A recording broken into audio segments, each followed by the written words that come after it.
Hello everybody, it's me again. It's time for my video, The True Words.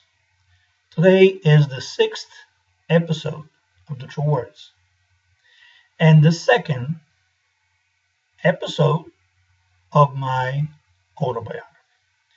So I hope you relax, enjoy it, and eventually you could tell your kids about me.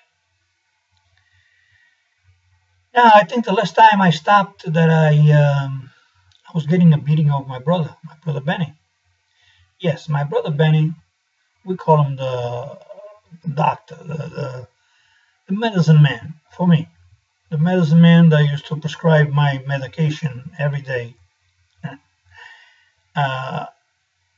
Okay, I told you why I used to get a beating, and I don't regret it anymore. I used to get angry at the time, but now I realize why, and I forgive him. He had all his right to give me a beating. It was a form of discipline and saved some time to my mother. Not that my mother disciplined me. And it saved also some time to my father. My father used to tell, Benny used to tell me, "You're lucky. I'm getting you now and slapping you. Imagine if mommy tells daddy," which is the truth. My father used to have a belt. And he didn't use it unless I used to do something really bad. And this is considered something bad. You know what it is when somebody's got to come home, wash or eat or something, and there is no water to cook, no water to wash, the plant will die, everything. Okay? So that was his form of discipline. Beside the tiredness for me to bring him lunch at the job and making my mother angry, screaming, tried to get me over the house. Anyway, this was my brother Benny. But I loved him. He was for me my partner. He was for me everything. Okay? I loved him a lot. And when he passed away, when he got killed, I suffer a lot. And I still do. Yeah. What I want to say is that I went through a lot when I was a kid. But not everything was bad. I had my good moments. My good moments with all my family. My friends, same thing. It was nice moments. We had little fights here and there, but we always met. Things that I remember when I was a kid is that we used to have like 4 big rooms in the castle and a big room in the middle with like a ballroom. I guess over there is where they used to dance in the Saracen, during the medieval time. And the other one, there were dungeons. People where they got tortured. And places where they used to store things. There was a place where they used to cook. I don't know, but they were big, big rooms. I think I told you that I took one of the rooms and I made my laboratory. Now my story today is going to start over there with the laboratory. The laboratory, I may have mentioned it, was full of pipe and bottles and liquids running through the pipes. I made my experiments, and one of the experiments, the whole family wound up in the hospital. We were in the hospital for about half a day. They gave us some medication, and what I was trying to make is some kind of liquid to kill the mosquitoes. Because at night, when it was hot, it was murder over there. So we wound up in the hospital, then we wound up home. I got a beating on top of that. Everything out of my room there beside the door that cover it and lock it up was taking it away from me. I was depressed, I was mad, but I have no authority. My brothers, my fathers, my mother, that's the one. I was the smallest of the family. And beside my help that I did over there, my chores and stuff like that, I had no right. I mean, I had the right to play, but not the right to cause damage to anything. So my brother Joe, he packed everything that I had inside there, and he destroyed it. And then he threw it on the ditch. In the back of the castle, there was another castle on the other side where Maria used to have, she's Juliet and I'm Romeo. Well, he took all my stuff and he threw right back in our yard, in the bottom, where they had all the horses and stuff like that. Anyway, that's the end of the laboratory. Now, I didn't stop there. I need something to do.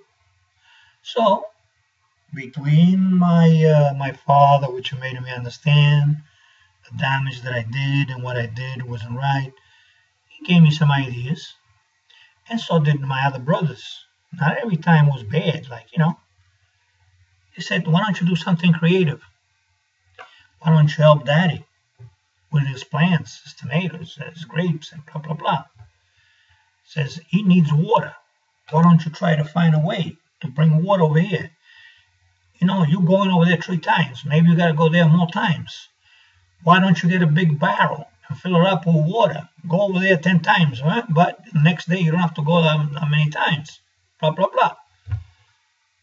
And I was considering, ideas that they were giving me and ideas that I had, blah, blah, blah. So I said, okay, so you don't mind if I make a workshop out of this? Because, to have so many ideas, you got to have some place where to practice those things. He said, yeah, go ahead. So I began by making myself a little bench, by providing myself a little chair to sit down. I started taking the lantern that my mother used to use to have a little light, put it inside there, work with the light if I had to work at night. But my main thing is, how am I going to bring water over here without breaking my ass? Okay, breaking my back. Then I tell you that all the experiments, all the medicine and all the things, the pipes and the tubes and the bottles and stuff, where I used to pick it up. Yes, I used to go to hospitals, in the dumps to the hospitals. I used to go in the dumps where the city dump. And that's where I used to pick up my supply. So I said to myself, there's nothing wrong. Instead of picking up those things, I could still go to the dumps and pick up what I need to bring water. So my intelligence tells me, my brother Joe, he brings bamboo to make his fishing rod. And from time to time, he cuts it because they're so crooked. And bamboo, you take the nut out, it becomes like a pipe. So I took all the pieces that he had that he didn't use. Instead of throwing it away, I used to save them. Then I used to go to the dumps. And I used to pick up all the hoses that I could find. Different colors that don't matter, as long as they had a hole that could bring the water up. And I used to join them together with the bamboos and some other pipes that I used to find. Okay? Then I used to tie them up with the wire at the end. Make sure they don't slip out. And that's the way I made about, I don't know exactly, but I made, a quarter of a mile, maybe, of pipe, of length. I used to go to the locker room where the players used to play, and I connected in the fountain. I opened the fountain, and sure enough, after about 20 minutes, the water came right up. It was hard because the force through the hose, that distance, it's very little. It was enough for me not to carry it. I said to myself, you could stay all day to fill up this barrel, because we used to have those wooden barrels, the wine barrels. I used to have, I don't know, 3 or 4, okay? Because we used to make olives and stuff like that, wine, So I used to have those that my father didn't use, put them on the side, and fill her up with water. And that water was good enough to drink, clean, and everything. And that's the way I brought water up. My father was happy, very happy. My brother was happy. Everybody was happy. Everybody. Matter of fact, they gave me a gift. They took me to the movie. Okay, I remember very well that time. So they said, this is very good. As long as you don't have any problem with the guy that runs the locker over there. I said, no, he knows me, blah, blah, blah. Everything was fine. So I was able to bring the water up in the castle. Now, with water in the castle, the tomatoes, they grew better. The grapes, everything, the melanzane, the eggplant, everything that was there, the lettuce, the onions, the potatoes, everything that my father was growing, I didn't have to break my back to bring the water over there, and my mother could throw all the dirty water that we used to wash our hands, instead of throwing it over there, she could throw it in the flower gardens over there, whatever. We didn't need it anymore. Now, and that's the story, how that I brought the water up. Now I'm telling you a little bit story of my girlfriend, Maria. Now, I am about 10 years old. 9, 10 years old. That's when everything started, my troubles. I was fooling around with Maria, like I said, since I was about 7 years old. The sister, the second oldest of the family, I guess she knew what went on, and she threatened her sister. Tell Frank, if he doesn't do to me what he does to you, I tell my father, I tell Daddy. So I had to take care of my other girlfriend. So now I had 2 girlfriends. And now there's a story that I always had 3 girlfriends. Yes. My 3rd girlfriend was my other friend's sister, Batista. Batista had a sister named Mela. She became my 3rd girlfriend. Remember, all of them were on the same age.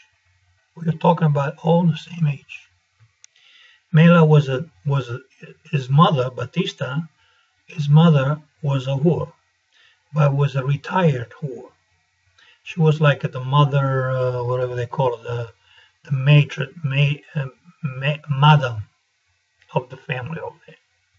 Okay. So since I was bringing soldiers over there and Navy guys, blah, blah, blah, I used to fool around with the daughter. And that's when my 3rd girlfriend comes along. And since then, I always had 3 girlfriends, which you will see as I keep on telling you my story.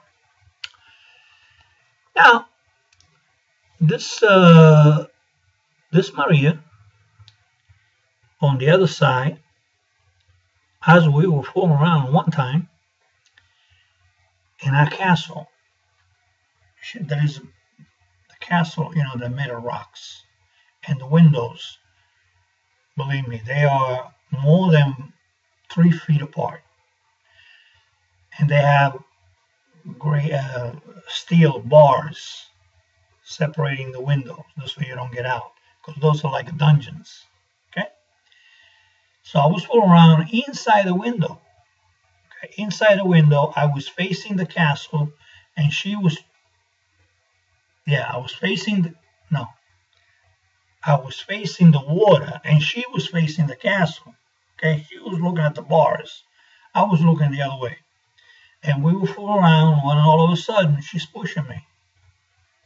And pushing me.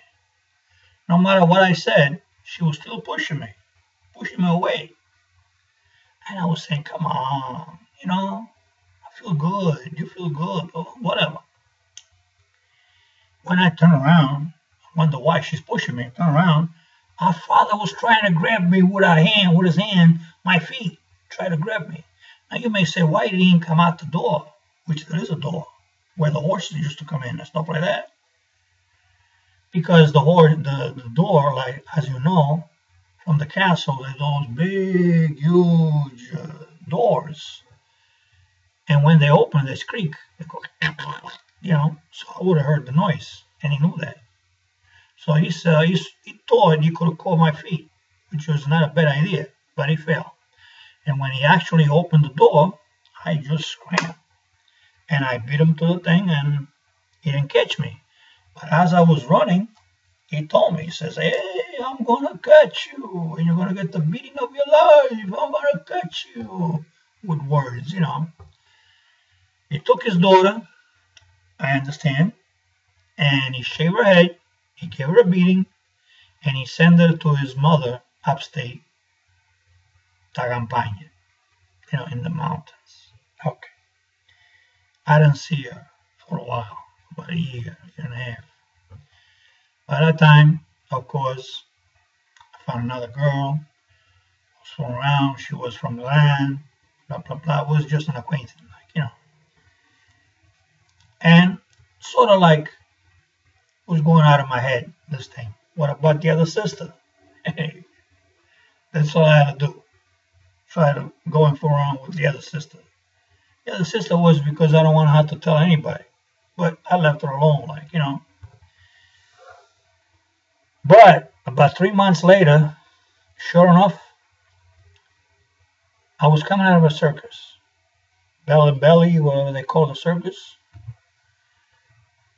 And I was coming out of there. I saw 2 dogs. Nice little dogs. I used to have a lot of dogs in the castle. I don't tell you that. I used to go out and find food for them. I used to go to the butchers and pick up bones, boil them. And after I boil them, big things of drums. I used to throw them up on the floor. Man, they had a feast. I used to treat them good. So these 2 dogs, I said, well, you guys are not different. You're coming with me. So I used to have, I had a nice rope with me. So I pick them up, both of them, and I tie them from each hand, and I was walking along. Nice, singing. I always sing. When all of a sudden, I saw this guy running. I look at it, I said, holy Christ, this is Mr. Maniti. So I left the dogs, and I started running myself. I said, let me run now, because I'm ahead. But my misfortune was that the dogs, they didn't want to let me go. Once I started patting my hand, they didn't want to let me go. So they ran after me. And running after me, I tried to hide. But you know how dogs are. They follow you no matter where you go. I thought I lost these people, this guy, Mr. Maniti. But the dogs gave me away. And when he actually came down, he says, I know where you're hiding. There is no way out. You got to come out of here. I'm going to wait for you, even until tomorrow. And I wait, but this guy won't move. Finally, when I get out, I try to beat him to the punch because I'm so quick, blah, blah, blah. No good. The dogs, they came, and they wrapped around my legs, and I fell. And believe me, I got the beating of my life. I put my hands like this. The guy had a stick. He hit me over the head so many times. If it wasn't on my hands, my head was split. And I still have a scar on my hand from the stick that he hit me with. Now you may say, well, you should have went to jail. That's abuse. No abuse. That's Italy. That's the way you discipline people. Okay. Now, I will continue the story on my next segment because the time is out. I hope you enjoy it. Please send me an email. frankfaleri@yahoo.com or frankfaleri@gmail.com. And I hope you like it. My story is long. Remember, I'm 65. So, where's this thing? Okay, bye-bye now. See you next time.